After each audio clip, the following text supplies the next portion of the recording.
Seven on Sundays podcast is intended for mature audiences. Episodes discuss sensitive and fraught topics that many teens and 20-somethings face, but may be triggering.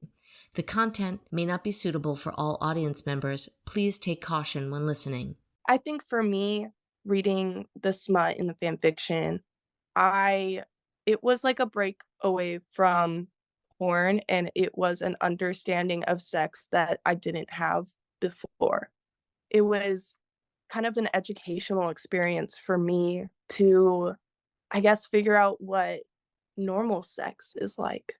Because I kind of had a feeling that, what's in porn isn't right, but it was the only thing that I was seeing.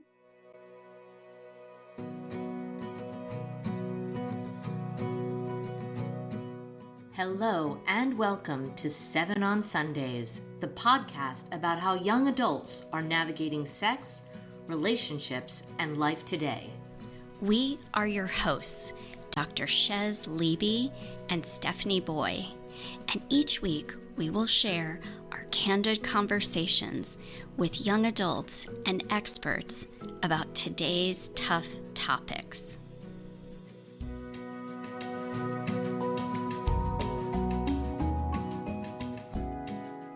Thank you for tuning in today. Today, our guest is Anne, who is going to share with us her experience and her learning from reading what's called Smut.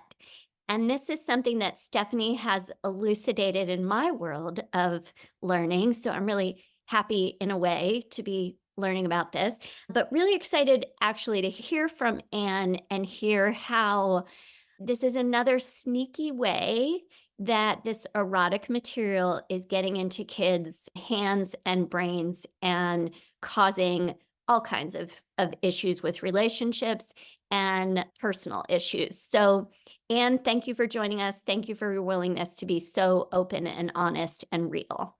Thank you so much for having me on here. Well, the last time we discussed how I had a very early, I guess, exposure to pornography. And that definitely plays in today with smut because I had already had that introduction before I discovered fan fiction and smut and all that. And I didn't really know that was a thing or a possibility until I was 13. I was in seventh grade, and my friends were patrolling this website called Wattpad and reading stories. And they showed it to me, and I was a big nerd. I was big into Harry Potter. And it was stories about my favorite Harry Potter couples getting together. And some of them were really innocent, really cute, very sweet. Other ones were graphic, intense, unexpected. It also was interesting because the young girls, me and my friends that were reading it, I found it interesting. We kept gravitating towards the male gay stories when it came to smut. And I think part of that reason was because we were trying to understand how, like, what it means to be sexual for a guy. But I don't know, that was my first kind of introduction into it. And then, like, it veered off into a habit of reading it regularly, um, exploring not just Wattpad, but also Tumblr and AO3, which stands for Archive of Our Own. And once you, I guess, graduate from Wattpad and go into those other websites, the smut content becomes more graphic and more popular. It's interesting that you said that you are more attracted to the male fan fiction type stories because that seems actually to be very common across many women because fan fiction, smut, romance, whatever you want to call this genre, because it can fall under a bunch of them, is mostly consumed by females. And I think one of the most popular tropes in it would be the male relationship. So that is interesting. I like that you said that it's because you wanted to learn about how sexuality, sex felt for them. There's a bunch of different theories on that. But as a young woman, if that's your memory, that's very interesting to understand how men have sex. Yeah, I think for me, reading the smut in the fan fiction, I it was like a break away from porn, and it was an understanding of sex that I didn't have before. The the details, the situations, because there were softer porn scenarios in that literature, and I wasn't used to that. So it was kind of an educational experience for me to, I guess, figure out what normal sex is like. Because I kind of had a feeling that, what's important isn't right, but it was the only thing that I was seeing. And then I read some fan fiction. I remember specifically reading this one fan fiction, and it takes you through the girl's POV as she loses her virginity for the first time. And it was raw, it wasn't glamorous. She was, like, in pain, and the guy was comforting, and he was there for her, and it was super sweet and amazing. I was like, "This is how I would want my first time to go," rather than some of the videos I had seen online. And so it really helped me figure out what I should expect from a partner, like, in the future. I'm going to turn this over to Dr. Chez in a second. I just want to give background to anybody who's listening to this and hasn't listened to your first interview with us, which was amazing. And I highly recommend that you go back and listen to it. But it was about your experience and your journey through watching porn. From our earlier conversation, I had just reached back out to Anne because I was like, whoa, there's a whole female part of porn, which is porn for women, what they call like smut or romance novels. And so I reached back out to her just to say, hey, do you know about this? And she was like, oh, yeah. But you had encountered it after you encountered porn for the first time. And so you had already explored porn a bit before smut came into your life or, fan fiction, whatever. And maybe you can just that's background to say how Anne knows about these things and why I particularly asked her. But Anne, if you wouldn't mind, you had given me a little bit of an education about the difference that you're like you're saying right now, some of it is soft and sweet and more female point of view and less whatever, but it has a range, if I'm not mistaken. So maybe you can just tell us a little bit about that, just and then I'll let Dr. Shez jump in. Absolutely. See, to start with, there's stories with different lengths. There's drabbles, which would be the shortest, and then you go into one shots and imagines, and then all these like whole chapter books that of fan fiction that these authors are creating. And then within those pieces of literature, you have romance stories that range from heartwarming PG-13. They call it like fluff, very nice, like sweet stuff. And then there's, maybe not smut, but it's a little bit more exciting. There's some angst, there's some makeout scenes, maybe heavy petting. And then there's smut that's definitely innocent, realistic, that's soft. And then there's smut that's very intense. And this is where I haven't ventured into really. I've read a few of these stories, but the language and the things they're describing and all that, it just really wasn't for me because they're describing painful experiences. But the women perspective in the novel, they're like, it hurts, but I enjoy it. And I just couldn't put my mind around like enjoying that. So I couldn't relate to it, and therefore I didn't wanna read it. Thanks so much for giving us that elucidation. That really helps for, I'm sure, the audience and for me. I have two questions, just simple questions, probably. One is when you read these different things, do they list who the author is and the author's age? Like, do you know who you're, and do you kind of follow these specific authors if there's somebody you like? I think that's the case. And then also, are any of them paid? Are you paying for any subscriptions to anything? I'm gonna think of Tumblr as a good example for this Mhm. because on Tumblr, you have your page, your blog site, and a username, and so generally, people will use their page as just their list of published fan fictions, and they just go by their username. There's no way of telling what their real name is or what their real age is unless they decide to disclose that information online, but generally, these authors are anonymous.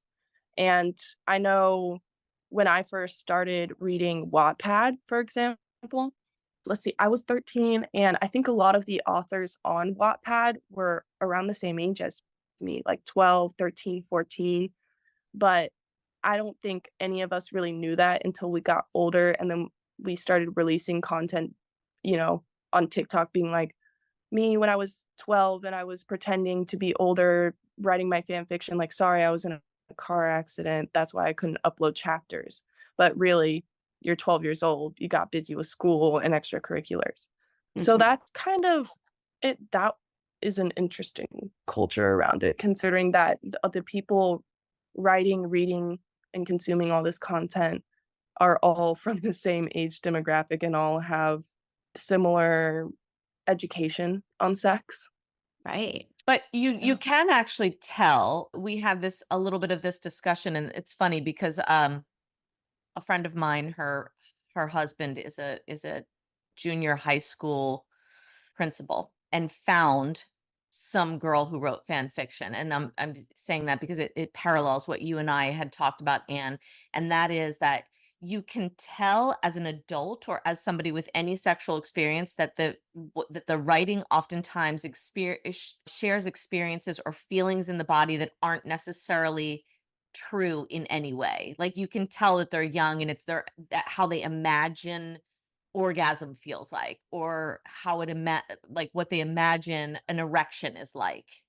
But the girl, the principal had found fan fiction, and it was the same thing. It was like super, super explicit, but it was completely like erroneous thinking about how actual sexual behavior happens. Which is interesting because as a 13-year-old reading that, you might not question that, you know? So here's 13-year-olds educating 13-year-olds in wrong ways, which is, yeah, Yeah. an issue. One other quick question, is it something that you would hide from parents? Is it something that you didn't want your mom to know about? 100%. Yeah. It wasn't until I got older, like, I would say 16 years old, when my mom was expecting me to explore sexual things, that I felt like I could talk to her about that stuff, but I hid it for years, and I, read it for years. But, I also very quickly have a thought about what we were just discussing about how the writers don't really know, and they're just writing what they think it feels like. I think that's 100% true, and I remember reading it and being like, "Oh, so this is what it is," and I was taking it in as like, "Okay, so this is how I can expect it to feel."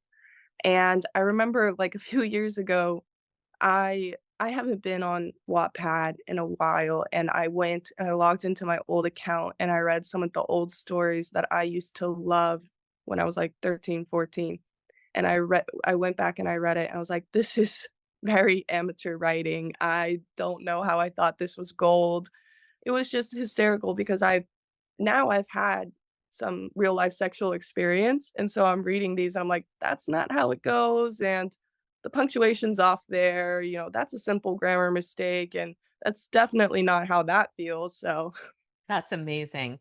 But it's funny and it's sad in a way that 13-year-olds, 14-year-olds are writing this stuff and that they even have like I have to be honest, this goes to my theory that we live in such a pornified culture and so much is normalized.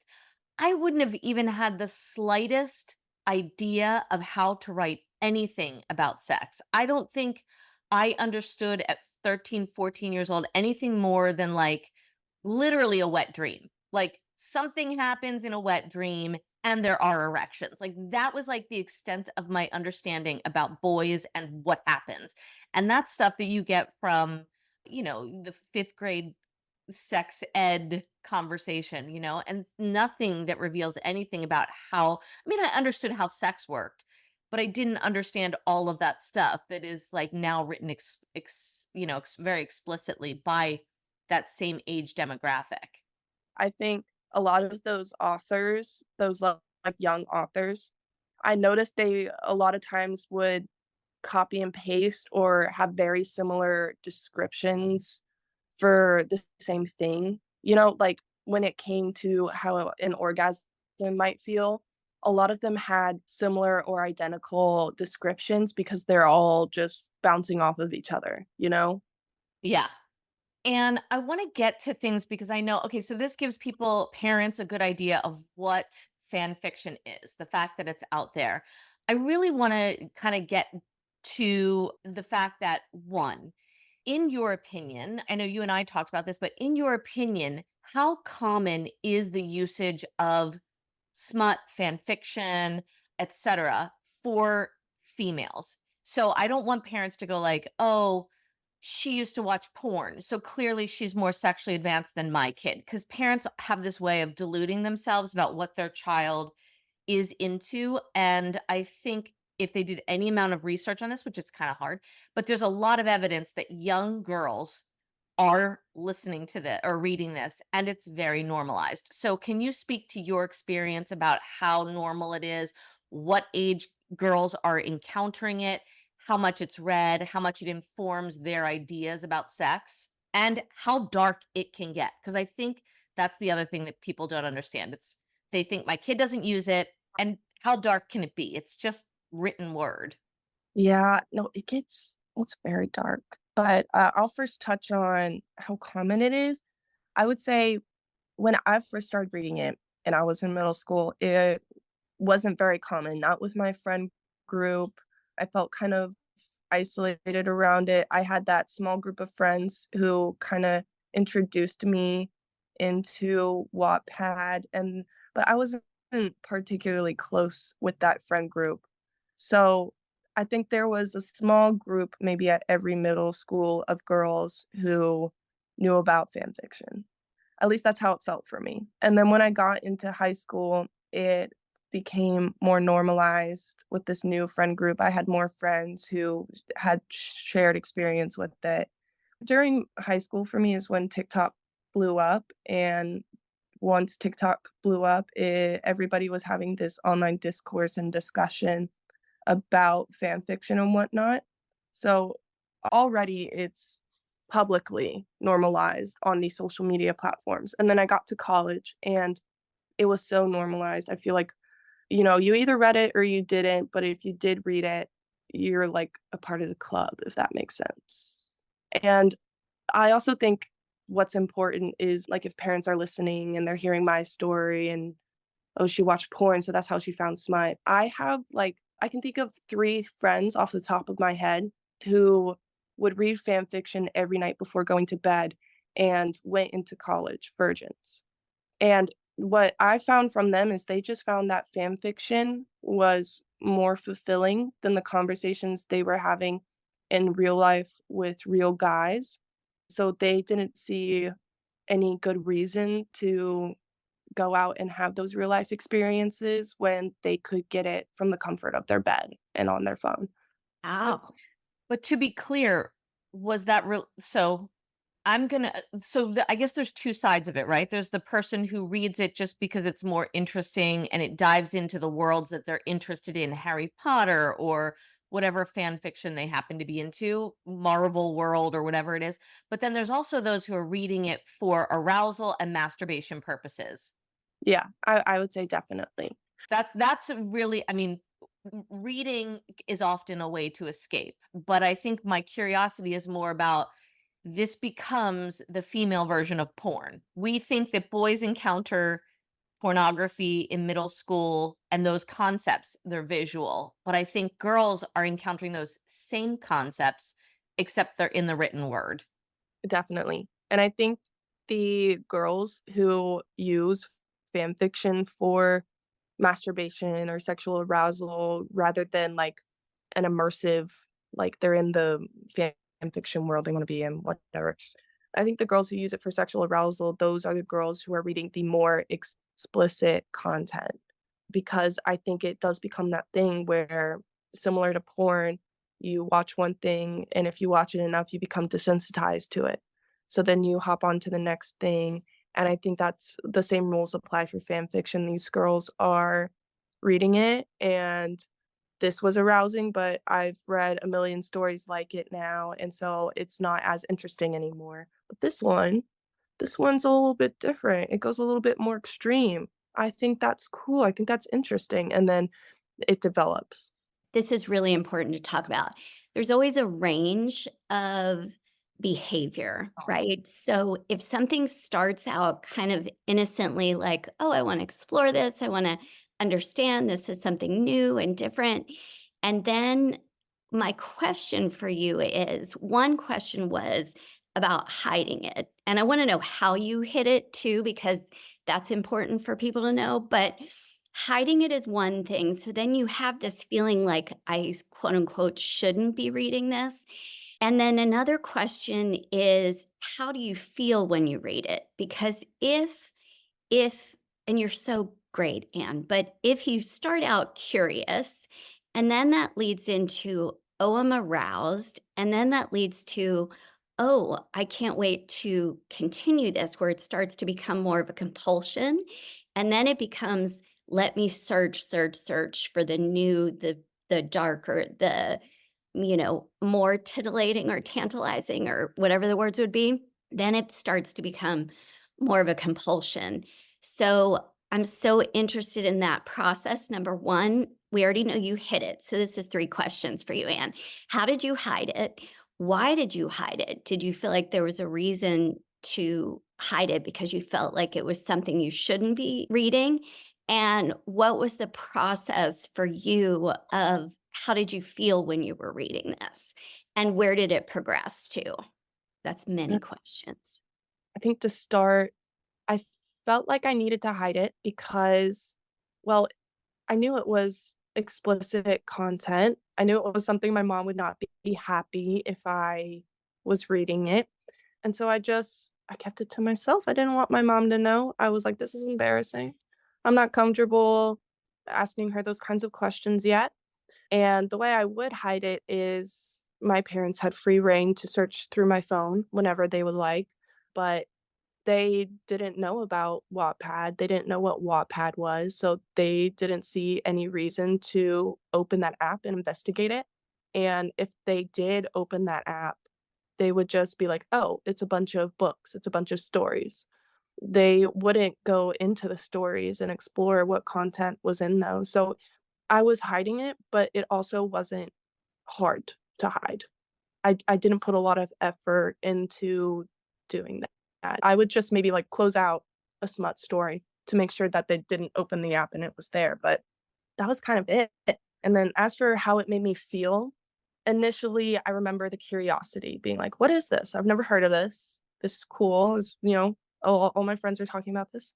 And then the curiosity grew. I started I remember I first read smut, and it was like a Harry Potter, Draco Malfoy smut, gay literature, and that was the first story that they showed me on Wattpad, and that sparked my curiosity, and so I went home onto Wattpad and I found the non-smut stories, the ones about Harry Potter and Jenny Weasley, the ones that were more heartfelt with the characters I liked together, and from those, I found enjoyment because it was an extension of a universe I was already such a big fan of.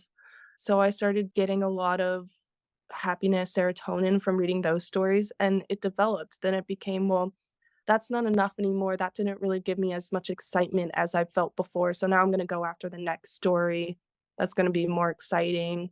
And then it built from there. I think on my personal I was exposed to smut first, but in my personal experience, I started out with the fluffier stuff, and then I went into make out kind of stories, heavy petting angst, and then I read some smut, and yeah, it exponentially grew over time, and each time I was just kind of seeking some kind of feeling, whether it was strong happiness, strong arousal, strong angst or sadness.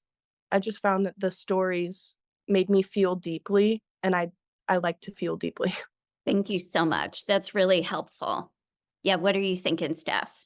Well, I'm just thinking a couple of things. The fact that you hide it, and I have to bring this up because there are a lot of TikToks about the like humor of hiding it. Like you can hide it by looking on your Kindle and your parents ask what you're reading, and you like have to quickly come up with some, scarlet letter or something like that to tell them, to throw them off, questioning what it is that you're reading. So that's actually like kind of a trend on TikTok. And I think that speaks to the fact that they are reading something that their parents wouldn't approve of, right? Like that's kind of the deal. If they were really reading something that they didn't care if their parents knew about, there would be no reason to have this whole, trend.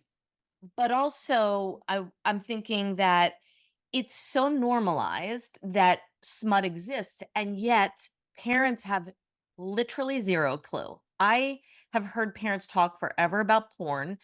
I've never heard a parent express concern over smut or even think that their daughter is getting those messages.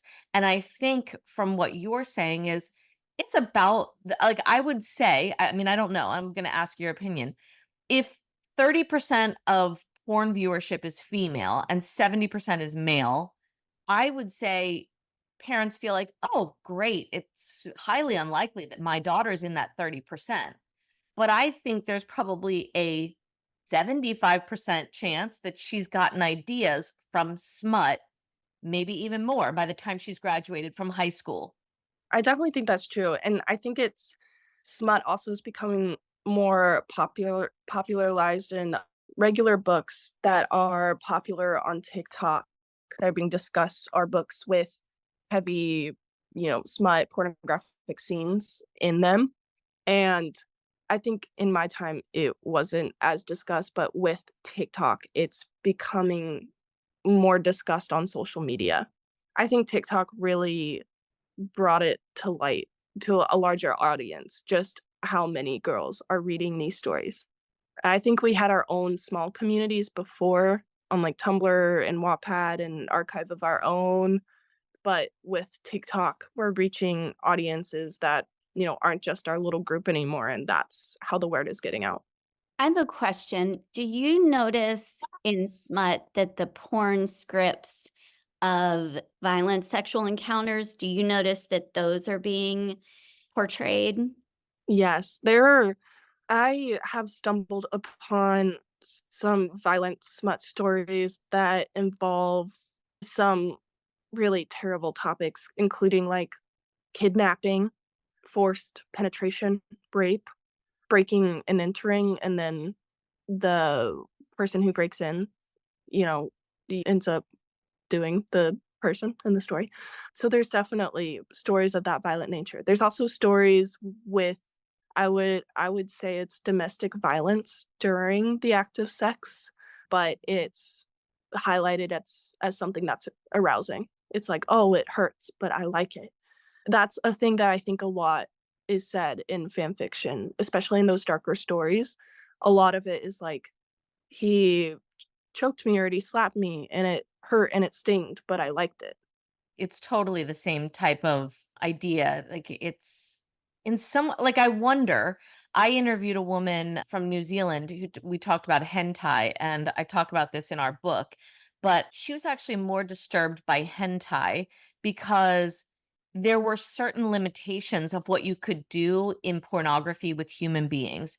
You couldn't, for example, bring an actual child into onto a porn set, but in hentai you can actually have very childlike figurines that are having sex violently and aggressively with these, octopi, however you say the plural of octopus, but like with these long tentacles and very violent and aggressive.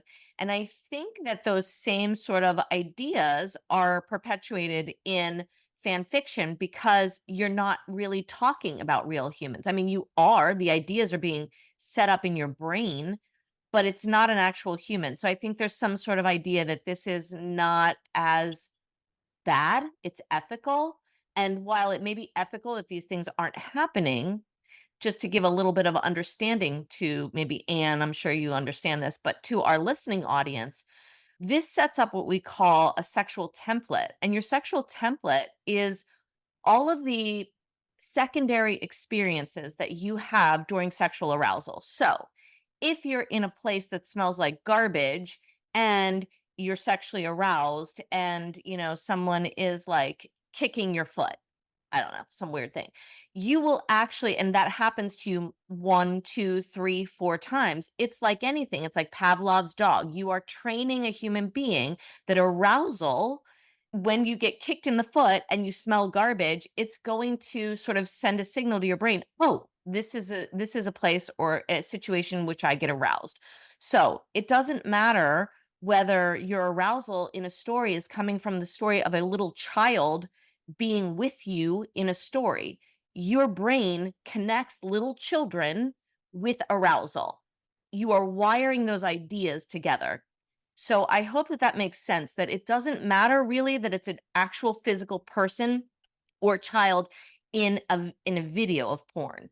It's the idea that arousal is coming from these external feelings that I have, what I'm seeing, what I'm thinking about, what I smell, what maybe I'm tasting, all of that fills in your sexual template. So when those little triggers come in, you will be reminded of that, or you will seek them. So if little children become the thing that you get aroused to, you will seek that. Exactly. That is where this is so dangerous. And you and I have talked about, I'm calling it covert conditioning because it is a conditioning that comes in very sneakily and covertly without us knowing that we are now conditioning our, and I say we, but the world, whoever's doing this, we are conditioning ourselves to what our sexual preferences or what our sexual arousal becomes.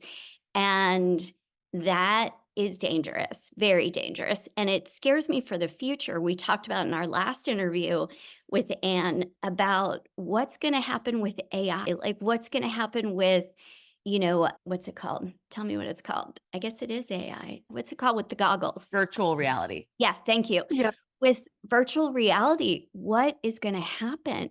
And that scares me because then there's a whole world out there that yes, you can do in a different way without having to bring a live child into a video.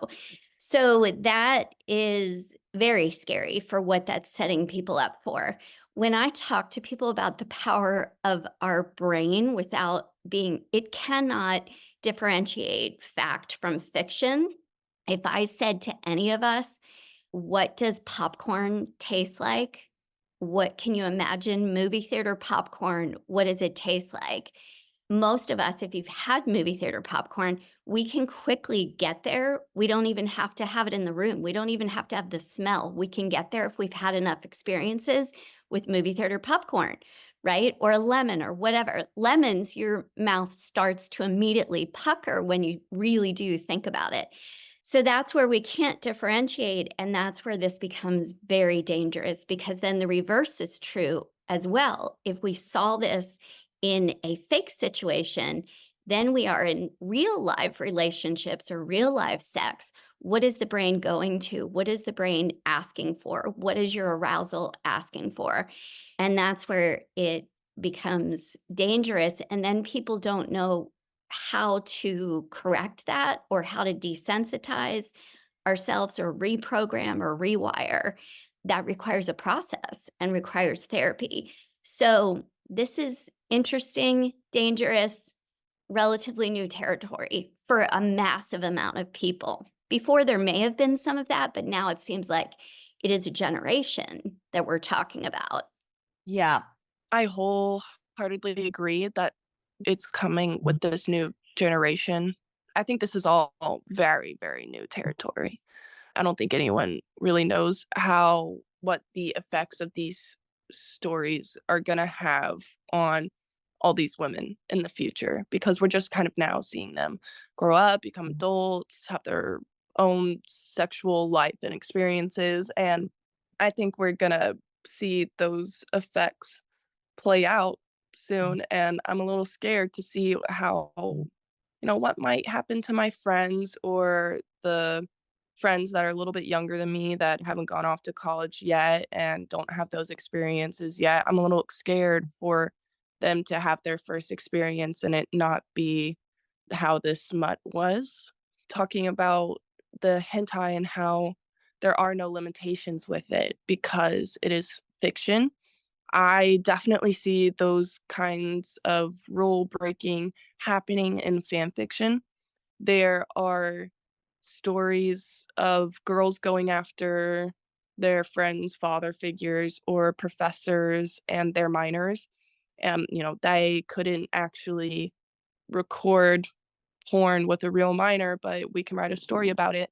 And then also writing stories about smut where it's there. I remember being 13 and these actors that were the same age as me, the Stranger Things kids, they I, like, had a really big crush on Finn Wolfhard, and there were stories about Finn Wolfhard in that sexual setting, and for me at the time, I didn't understand how wrong it was because I was the same age as him, but looking back on it, I'm like, "That's a real life 14-year-old boy, and you're writing stories about him in that light, in that context." It's just really uncomfy, but, like, thinking back on it. Yeah, I think that that's true, is that I mean, again, it's sort of something that normalizes statutory rape, statutory violations, power dynamic violations, there's a lot of, from my understanding, from my reading, I actually dug in to Reddit, and I've read some fan fiction, and I'm really surprised, but there's a lot of the, like you were saying, professor student kind of a thing. And I think that that does normalize that relationship. It makes it less, I don't know, taboo, And I think that's the whole idea, is that they're breaking down these taboos, whether it's, like in porn, they break down the family, it's family porn. And is there really a line between having sex with your dad or your stepdad, And in this, it's like the same kind of taboos get broken down. Well, the other thing that concerns me with what Dr. Chez and what all of us were talking about is that it's not just sexual templates that are being set, it's relationship expectations that are being set in someone's mind, that someone can violate you and then you can enjoy it. You know what I mean? Or that someone can, like in the one that I read, it was like this, I don't know, character that came in and just sort of was aggressively sexual. And the girl was like, it was like some sort of weird relationship that they had that was like, he wasn't really in the relationship, so to speak. It wasn't like like a boyfriend girlfriend type situation. It was more like he was this character that came into her life and they had sex, and it was aggressive. And again, like you said, she was saying she enjoyed it. And this is just a simple look on, well, I think I was on AO3 to see this. I was like, well, that's so interesting, because she is saying how it hurts, how aggressive it was, but she was okay with this relationship. And the reason that I started to have all of these thoughts about smut was because I was like, wow, I couldn't understand how girls were actively saying that they enjoyed aggressive sex, like my college students. Like, I enjoy choking, I enjoy this. And I'm like, how do we get girls to buy into violation that goes one way? It's like aggressiveness that goes one way, from male to female, right? Like, if it was all so hot and so great, like, why are guys not getting choked in sex? So I'm like, this is weird that girls are buying into this. And it was like my brain exploded when I read an article and it said smut. And all of a sudden I was like, wait, hold on. I got to look down this alleyway. And just to see that smut had the same tropes, the same ideas, the same bad behavior, the same aggressiveness, I was like, oh, their template was set from reading smut, maybe seeing porn, but definitely from reading smut and then being in these relationships. And it's literally a lived experience of what they've read.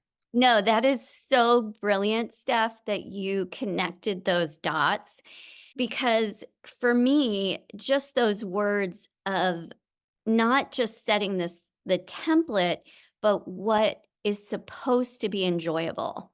So it's written about, or it's in porn, of what is supposed to be enjoyable. And what a disconnect for the brain to try to understand as a female, wait, this is supposed to be enjoyable. Why isn't it? Why am I not liking this? Why am I not liking pain or not liking this situation?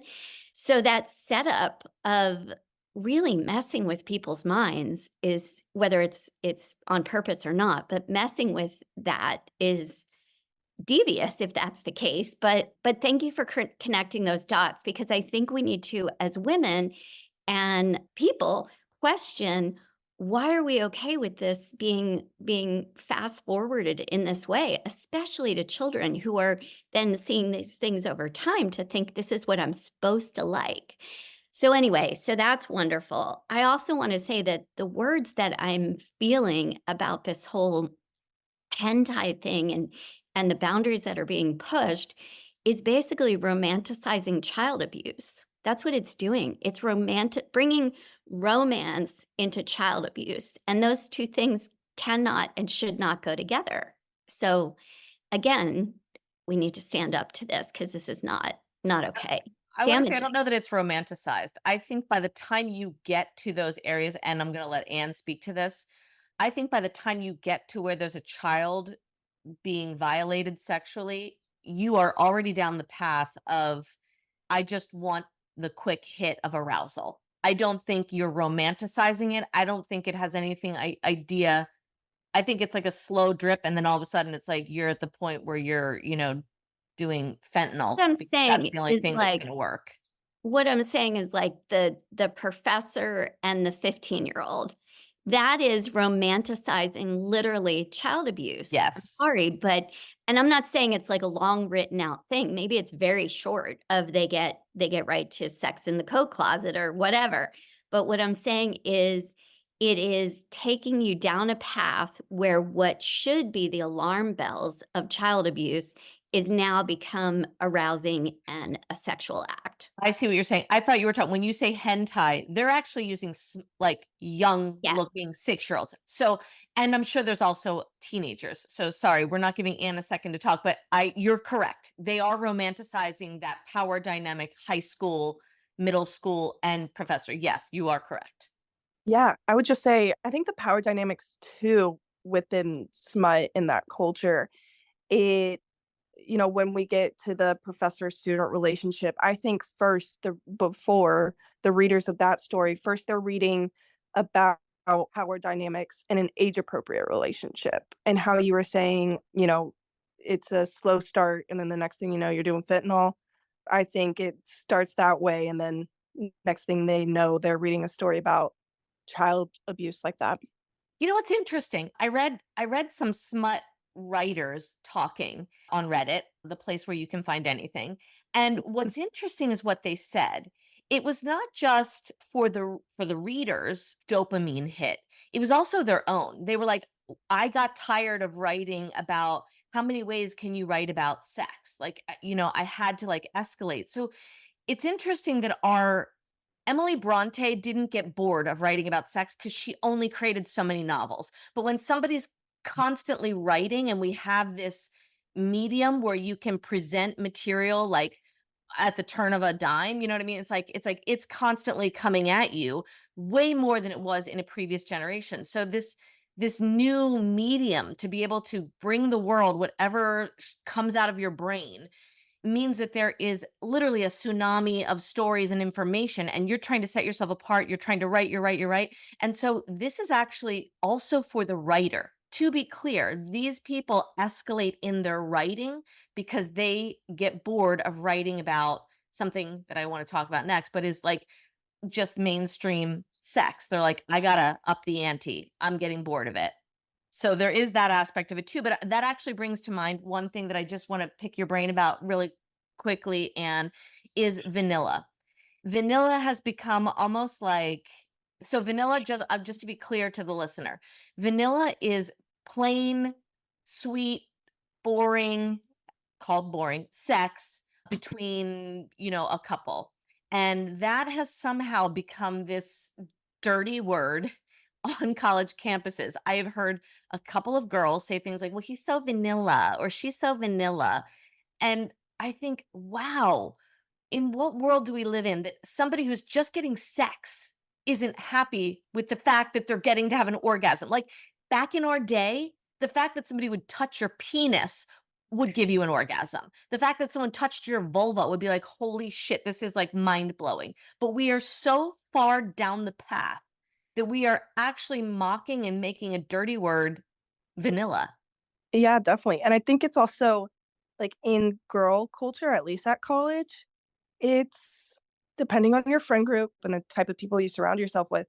If you have a vanilla, I guess, taste in sex, or you prefer kind of vanilla stuff, that is like you might get judged for that. Again, depending on the people you surround yourself with, but I can 100% see girls getting judged for that. And, then they're like, And "Well, guys, not normal." Oh, guys, true. 100%. if a guy asks for consent, because like, I'm just going to say this to parents, consent is not something that happens in porn. I haven't read enough smut to be able to say consent is purposefully left out of porn. So consent is no one who's been watching porn from the age of 10 or 11 has ever really seen a hot sexual act that involves consent. Consent, I think, also has a dirty is also sort of a dirty word amongst college students. I hate to say that. It actually horrifies me to say that as a sexuality educator. When Dr. Chez and I, did a workshop, the kids were like, I don't know that I want him to ask for consent unless it was below the belt. And I'm like, in what world should someone be able to touch your breasts without asking if you're comfortable with it? This is mind blowing. So And that is in the same line as vanilla because it's all like I don't know, the traditional or what is considered conservative, I don't know, or what's considered consensual or non-pornographic. What do you have to say about that? Yeah, I think thinking about smut and consent, I think even in the world where there is consent featured in smut, the consent doesn't happen until, his penis is already out and it's about to go in, and he's just like, "Are you okay with this?" And she's like, "Yeah, you're already basically there." And then he goes in. Like, the consent does not I feel like in my generation right now, you don't ask consent for anything except, like, "Can I touch your vagina?" Or, "Can I put my penis in your vagina?" But if it's a guy, I feel like as a girl, I don't feel like it's common or necessary to ask for consent to touch a guy's penis just because, like, it's almost like, "Oh, you should expect him to say yes." I just want to say this is why a lot of men are sexually assaulted because you can be making out with somebody for a girl. If you're wet, probably they're not gonna know. You're wearing a pair of jeans, maybe if you're wearing, like, thin shorts or something, maybe they would know, right? But, like, if you're a guy, arousal is very obvious, and there is this idea among females that arousal equals desire. You can actually like someone, you can be making out with them and, really turned on as a man and not want to have sex with that person. So it's very interesting that we like, I don't know. I just it makes me really upset because I think our arousal isn't as obvious. Their arousal is very obvious and people think, "Oh, you're aroused? I'm just going to take your penis out of your pants and play with it." And that might not be what they want. Consent is always necessary and we have to make it sexy. And it can be made sexy. I think that's what people because there's no model for that, there's no porn model for that, there's no smut model for that. Nobody knows how to make that sexy. So that's where we have to educate. But and I was interested that you said that it's not a part of smut because that was a question. I was like, is it ever a part of it? And I get where you're saying it is. Before we finish today, I wanted to ask you about when you said about your friends, preferring to stay in bed and read smut versus have real relationships or real conversations with, people the opposite sex or whoever they're interested in. Do you find that to be true for yourself and for others now? That do you find like these things are becoming so all consuming that your peers are staying away from interacting with each other? I think it's circumstantial because I think there are girls who have experience reading smut, and their kind of mindset behind it is I'm curious. I would like to explore this in a real life setting versus the opposite spectrum where I'm saying these girls find the smut to be sexually satisfying, so then they don't seek it outside. I think in my personal experience, I can use smut as a sexual satisfier. However, I do enjoy like the human connection, and I think it's I think human connection is incomparable to smut, to anything that you can get from feeling smut. I just think that finding the human connection that makes it feel so incomparable is difficult. I think a lot of girls, they venture out and they have, a lousy guy come pick them up, and it was a lousy date, and, he just maybe they did something, but he just, like, got a nut off, and then they never really talked again, and I think that sours the experience for women, so then they're like, "That wasn't satisfying, so I'll just keep reading smut and get satisfied from that." Right. Because it's easier to find that connection and get that satisfaction than it is to, in real life, put in the effort with another person, have those conversations, and then, explore that territory together. And be disappointed. Yeah. And again, there aren't very few role models, unless your parents or people in your world have healthy relationships and they're open about it. There's very limited like role models for these kind of things for the a really healthy relationship. So I get it. And that makes me sad. That makes me really sad. Yeah, I think that, I mean, my thought in closing is just that it is sad about these relationships because I agree with you. I think that and I hate to keep going back, but like when we were younger, when we met someone, we met them at a bar, we started having conversations, even when we started talking to them. I mean, sex is the forefront of most, I would say, most partnered exchanges that happen from what I understand. It's a dick pic. I'm interested in you. Maybe that's when you're in high school and middle school. But like, that's so weird. It makes it so overtly sexual from the very get go. You know what I mean? Like, you don't even have a time for, if men have a high sex drive and women have a high desire for emotional connection, it's like we're already bypassing the connective piece that makes a woman feel that. But society says it's okay. And so we go along with it. But there's then always this disappointment. And I understand why going to masturbation seems a lot better than risking going out and getting a sexually transmitted disease because you know that there's going to be an expectation of sex, which is just so interesting to a different generation. And again, a lot to do with porn. So this is a very interesting conundrum. You know what I'm really impressed with? The fact that you, Anne, have gotten through this. The fact that you had the experience early of being exposed to pornography and that you had the smut experience and that you are a live human being who's a sophomore, rising junior in college. And you're saying to us, I know that nothing can take the place of the actual human connection. Bam. Love that. I would just say thank you so much for, asking these questions to me and my peers. We don't have adults care about these subjects, and, I never thought of smut as such a toxic, I guess, palette setter for your sexual experience growing up. I didn't realize how much influence it had and how toxic it really is, because I feel like I kind of safeguarded myself from all those explicit stories that made me feel uncomfy. But I don't know, I just wanted to say thank you to you guys for giving the platform to me and my peers, because not a lot of adults ask these questions. And this is something that I think we can all relate to and we all discuss, just not with adults. Thank you.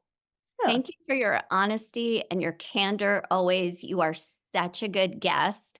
Yeah, just that phenomenal. makes me feel so honored, truly. Oh, thank you, Anne. Yes, thank you both. And I just want to say, anytime, I hope that this conversation, because I feel like we did go into it a little bit more than you and I when we had our discussion before. And I find it interesting that you feel like this was informative, that it helped you to understand how it also sets your palette. And as just the closing is, it doesn't, like I say, it doesn't really matter if you yourself have watched porn or you yourself have read smut in some ways. It's so saturated in the culture that the ideas of your peers influence the way you feel about things. You know what I mean? If you had a bunch of parents around you, like Dr. Chez and I, if we were like your age and we just like plopped down into this generation, we'd be like, wait, what the fuck? I just got a dick pic? Like, that's so aggressive. And it might make you second guess. Why the frig is this person sending me a dick pic? You know, it might make you go like, hey, no, that's not what I want. I want like a real connection, a conversation, but without anybody to question what's happening, you just accept it. No, exactly. I feel like in my generation, we aren't comfortable having these topics with adults because I think they don't understand what is normalized within our generation right now.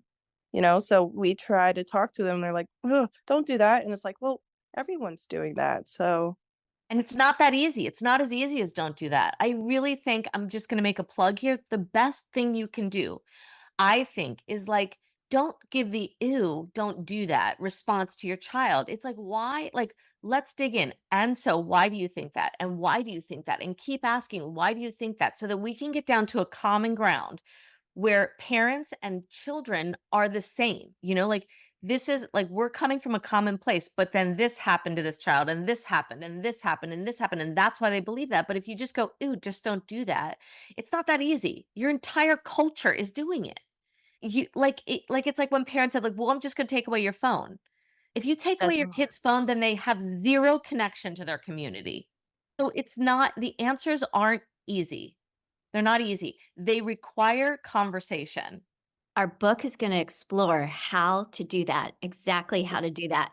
But Anne, you're right that, you know, we need to do that more with young people. We need to come at it with curiosity and an openness and get outside of ourselves. Like stop with our own hangups and our own judgments and try to understand and be curious about what's going on. That's the only way that things are going to change. So I love that you're so open with us. And what we know is that most young people will be open when given the right setting and tone and questions to be able to be open because we're exploring this together. None of us have all the answers. So you're absolutely right on that. Love talking to you. I love talking to you guys. And again, thank you so much for having me. Thank You're you, welcome. Anne. Have a great day. Hello, everybody. Welcome to the wrap up for our episode with Anne about smut. And this conversation is just so important. Smut is like a Trojan horse. No one suspects anything coming from their child's literature, if you can call it literature. I say that with air quotes. So it's really interesting that it is like porn, that there are zero barriers to enter sites that have like adult hardcore material. Zero. Like you click on it, I'm 18, there's no verification. So I am blown away by Anne. She is just a great example. Her maturity, her understanding is so impressive. She's super thoughtful and articulate. And if you haven't listened to our previous interview with Anne, I would go back to the May 19th, 2024 episode, which I believe is episode 12. It's really good and it's really insightful about pornography. And you will see how these two are like evil twins to each other. Yes, I love this guest. I would love her to be on weekly because she has such honest insight and she's moved beyond her shame. And she talked to us about the fact that she can share these things. She has a little sister that I think is 10, but the fact that she can share these things and be open about it, that's part of her healing and part of her empowerment outside of shame. And that's important for us to know too, that as parents, as individuals, the more that we can step outside of our secrets, I often say our secrets keep us sick. I didn't coin that, but that's a thing that's out there. When these things are secrets, they lurk and linger and mess with us. When we are able to talk about them, they're no longer a secret, and then we can heal, share, and evolve beyond. So I love that she was willing to do that. Two things that she shared that were very important for parents and individuals is that this smut stuff that may start as fluff or whatever the words are, that it is just like porn, that it becomes progressive and it becomes a compulsion that continues along a continuum until you are way deep into going down rabbit holes, right? So if we can interrupt this and be educated early, educate ourselves, educate our friends, kids, anybody we know, and stop this early to help people understand what it does to the brain, it's much easier than waiting until you are way down a path of a daily habit or a daily habituation. That's one thing. The second thing is that when when it starts to go when anything in life starts to go down a path where your gut tells you like, eek, I want to watch this or know this, but then I don't. It's so important to start processing with somebody or to start thinking about with yourself or journal. Why am I wanting to go here? What is this void in my life that I'm willing to go here? It is an addiction, it is a compulsion type thing too, but what is it? What else can I fill my life with beyond this? And that's where society, we do this in many ways. So I'm not immune to it. Steph's not immune to it. We all have it. But what is it that the void in our life that we're trying to fill and explore and heal the void so that you don't have to then be stuck in this harder path that's really hard to get out of? What are some voids that we might have in our life that maybe you're unsuspecting? You're a college student, you may not know as much as an adult, and you may not have the experience to go like, oh, blah, blah, blah. But what are some of the things when people fall into habitual, I want to say addictive, but like maybe only 10% become addicted. But there's certainly probably a good 50% who find it habitual. But like what are the things they may not be recognizing in their life that might be like, hmm. And I just want to say before you answer that is there's also when you are willing to look at things that initially freaked you out, that should be a red flag in your brain, right? Like, so it's not just like, why am I going down this and looking at like what you are, but like the red flag has to go up when you're like, oh, this kind of stuff used to turn me off or used to scare me or put me off, or I thought it was disgusting. And now all of a sudden, whether this is porn or smut, now all of a sudden I'm enjoying this or I'm curious about it. I think that should be a red flag. But please tell us, what are the things you might be avoiding or that people might want to look at? Yeah. Okay, I'm going to start with your second thing that you said. We, as parents, cannot, after a certain age, cannot regulate what our kids are going to do, see, hear, expose themselves to, or whatever. So, teaching that kind of stuff that you just said, Steph, teaching self regulation and self modulation and knowing your gut and saying, is this really in my highest and best? Am I really gonna serve myself well here or not? That is parenting 101 should be so much a part of helping kids with that. So thank you for bringing that up. Yes, red flags are things we need to pay attention to, whether it's in others or in ourselves. And it's both. The voids always, I'm a therapist, so the voids are always our old wounding. And I have this worksheet called Trace the Trigger. Whatever we get triggered by, whatever it is, you want to look at that trigger, trace it back. You can always trace it back to an unhealed wound and start there. People don't do this work unless you're like me, you're really into it and you're into self-helpy stuff, or you're a therapist or whatever. But we don't normally do that. But like, trace your triggers, go back to what that is. What could it be? What was the thing? We've all had some kind of wounding under the age of 7 that if you didn't heal it, it stays with us, right? It's like the old scab that just keeps getting picked at if you haven't healed it. So whatever it is, and you can, there's many ways to do that, EMDR, hypnosis, bibliotherapy. We mentioned that in this episode or another one. But there's many ways to do that. Listening to this podcast is going to help you kind of get to your trigger, because I've figured out that there are these universal human wounds, and there's a certain number of them. Maybe I don't know all of them, but there's a certain number, and we've all had experiences with them. So you can take any one of them and be like, okay, what's my wounding with abandonment? How have I been abandoned as a little kid? Is that something for me? Did that get triggered? Can I trace that back? And that really helps. So that's what I feel like people are doing in this world is we are not healed and it's screaming for healing. And instead, we're going down all these other paths to kind of band-aid things, and it never works long term. It only makes things worse. As far as finding your wound, and I think that's a really awesome thing that you're asking people, and that there are universal wounds. I agree with you. What we have seen with our guests is when we ask them a question and they have a moment to be contemplative, or we've all often asked our guests to contemplate the stories, journal about it, and all that beforehand. But when we ask them the question, do you know when that first dawned on you? Do you know when that started? Do you know what it was? They pretty instantaneously know what it is that was the trigger for them. They may not have put the pieces of the puzzle together yet, but I would recommend if you see unhealthy behaviors in your own, relationships, or the way you're going about whatever, finding sexual satisfaction or connection or anything like that, that you do ask yourself that question. Ask yourself in meditation. Those answers, if you keep asking it, even if you don't consciously know what it is, subconsciously the answer will come to you. And it might take 3 days, it might take a week, it might take a month. But if you keep asking yourself, what was that wound? Where am I hurt? What is the hole I am dealing with? Every person knows.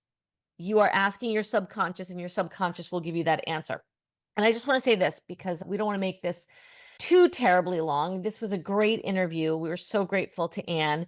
But I think for parents out there are people like myself, just straight up. I completely did not think smut was a big deal. My 17-year-old has been telling me about smut for 2 years, telling me that it is a big deal and it is the same thing as porn. And for some reason, I just kind of wrote it off. But I went down my rabbit hole, Reddit, which I go down all the time, and I found some people, and I just want to read you, this is just one, there's a lot of these, but this is what one user Reddit person wrote. And they said, I am actually very obsessed with reading fan fictions, and that led me to be addicted to masturbation as I come across a lot of smut in it. Masturbation rate is approximately 2 to 3 times a day, but the problem occurred when these things came between me and my boyfriend. By the way, smut readers, 90% are women. I wasn't able to have an orgasm with him as I was used to getting it from reading smut. As we are in a long distance relationship, it was difficult to even meet. So when we met, I ended up giving him an orgasm and avoiding mine as I didn't want him to feel anxious about himself. But recently we had a big fight and he told me to leave these fan fictions, and it was actually affecting my real life and taking a toll on my mind. So I left, but now suddenly I don't know what to do to masturbate. Even porn can't satisfy me the way fan fiction did. And if he finds out I still read smut, I don't know what will happen, and I don't want to lose him. This tells you exactly, this is like a little microcosm of what happens with porn is it replaces our relationships that we really want. And this is porn and smut. And you can see that even porn didn't work for somebody who was addicted to smut. That tells you a lot because porn is pretty arousing. That's the whole job of porn. So if the reading is actually more arousing than the visuals, you're understanding and getting a glimpse into how your child feels. And imagine this is a person, I don't know how old she is, but this is what your child is encountering. Things that are so arousing that it makes them over time. Porn isn't even doing it, and their partner isn't doing it. And certainly, I'm not advocating for young people to be having sex. That's not the point. But actually, the longer it is that they are reading smut and watching porn until they get into a relationship where they can express themselves in a healthy way, they are filling that void, that gap of time between encountering stimulation and actually a relationship where we work these things out. That could be 9, 10, 12, 15 years of ideas, really And harmful. conditioning. Yeah, Yes, harmful conditioning. conditioning. So parents need to understand this and the severity of this situation. So That's all. parents for prevention and young people and adults for knowing how progressive and damaging this is. And when I brought up my fear about AI stuff or virtual reality, that's real. That really scares me because if you can have a girlfriend or, partner on a virtual reality, what is going to happen to the human population? Are we going to be making babies? No, because we're not going to be having real relationships and getting married, and doing our thing. And so, anyway, I feel like education on all these fronts is really important. Prohibition doesn't isn't the solve. It would be nice. Like if there were limits and there were guidelines and there were things, that would be beautiful. But unfortunately, I don't know that that's going to happen. So the only accountability we have is to ourselves or to our young children. So we have to be willing to know that the damage that this is, and to hold ourselves accountable to be like, if you do have an habituation, to reach out to us and be like, hey, can you help me? I want to talk about this. Can I talk about this on your show or on your workshops or whatever? Let's help each other. Let's get beyond this because it does take a village. Honestly, it's not a we're alone kind of thing. It's too big for that at this point. And parents, for any of you who are thinking, like Dr. Chez just said, prohibition would be great. You know what? When drugs aren't available, kids start sniffing glue.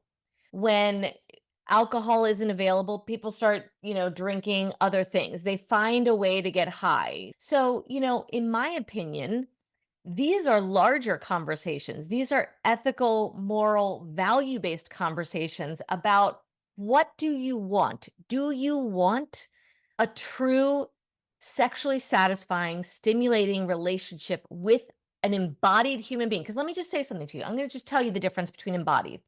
Embodied, you smell their sweat, you taste their saliva, you feel their heartbeat against yours, you hear the tremble in their voice when they tell you how they feel about you. No book, no porn is ever going to give you an embodied experience. And the fact that this girl is having a experience with words on a page that supersede the actual embodied experience of knowing someone is so aroused by you, in love with you, wanting to connect with you, that you can feel it in their heartbeat. You can feel it in the tremble of their fingers. That's sad.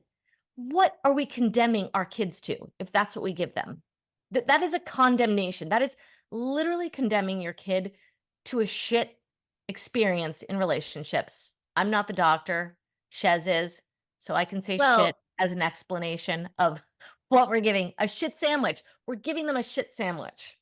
And then we wonder why people struggle with depression, anxiety, addictions of other sorts, like all those things. And the antidote really is talking and connecting and real meaningful conversations like we're having. So Anne was such a good guest for this. I feel like I know her. Like I feel like she's like a niece or like just a really important person in our lives because she was so real and intimate. Talk about meaningful and intimate conversation. That's what we had. And I'm chilled because I'm like, that's what we need, you guys. We need the real, honest conversations to help each other and help kids and parents move through these things. So amen to Anne. Come on anytime. You're an amazing, amazing guest. Thank you so much for listening, and we hope you join us next Sunday at 7 a.m. when our new podcast launches. Take care. Thank you for joining us for this episode of 7 on Sundays. The 7 on Sundays podcast represents the opinions of Dr. Chez Leeby and Stephanie Boye based on our experience. It also shares the stories, behaviors, and opinions of our guests that we do not necessarily condone or view as healthy. 7 on Sundays is an open forum to discuss what is happening with our listening audience. Some names and details of our guest stories have been changed to protect their anonymity. This podcast is not a substitute for mental health treatment. If you are in crisis and in need of mental health support, please call 988, the Suicide and Crisis Lifeline. It is free and confidential. Join the conversation and connect with us through our website, 7onsundays.com. That's the number 7 on Sundays.com. We encourage everyone to do their own research. Thank you and be well.